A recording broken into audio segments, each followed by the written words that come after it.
Как се грижите за косата, така да имате хубава коса? Моята коса не я считам за толкова невероятна.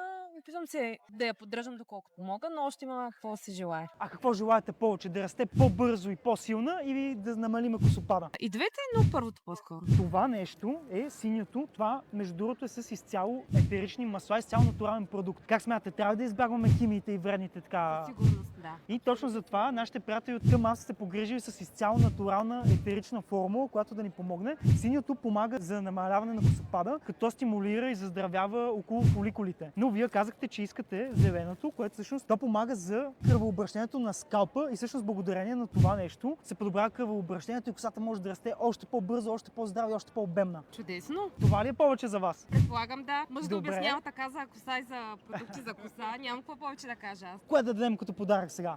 По ваше усмотрение. Ох, мале, аз не мога да преценя. Ами с такава експертиза изцяло разчитам на каквото вие прецените. Тук сега ще направя нещо много рисковано. Направо ще ви ги подаря и двете. Това е страхотно. Да, много защото благодаря, аз смятам, ще че е всяка една жена, удоволствие. особено толкова красива и лъчезарна, заслужава както нали да няма косопад, така и да расте буйна и красива. Много благодаря. Ще проверим резултатите и пак ще се видим. И ако искате и вие пълна промяна, ако искате да расте бързо, здраво и да нямате косопад, направо поръчате и двете, за да можете да имате пълна промяна.